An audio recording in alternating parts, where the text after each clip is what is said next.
Oh, les abeilles, c'est quelque chose que j'ai depuis tellement d'années, mais que je n'ai jamais su rendre réel que depuis 7 ans, grâce à un collègue au travail, avec qui on s'est inscrit à l'école d'apiculture de Oui. Donc on a fait ensemble l'école d'apiculture et en même temps on a donc démarré une petite activité au niveau du travail sur les ruches. Pour moi, c'est l'abeille qui est au centre de mes attentions.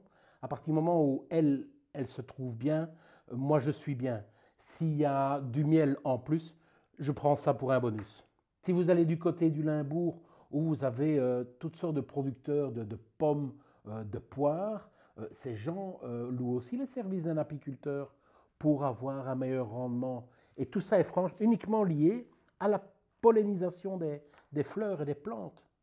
Il y a de moins en moins d'abeilles, ça c'est quelque chose qui est sûr et certain. Et j'ai ici entendu que l'Union européenne a prolongé encore pour 10 ans la possibilité d'utiliser des glyphosates.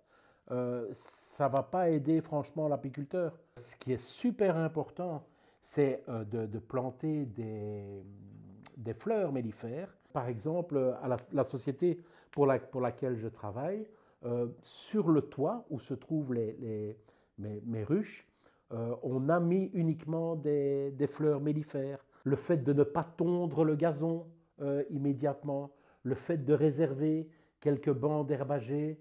Il y a encore des coins à Bruxelles où on retrouve pas mal d'arbres. Peut-être que chacun pourra avoir chez soi dans le jardin un petit hôtel à insectes où l'abeille sauvage aurait l'occasion de venir se réfugier et même de s'occuper des environnements immédiats. C'est peut-être une partie de la solution.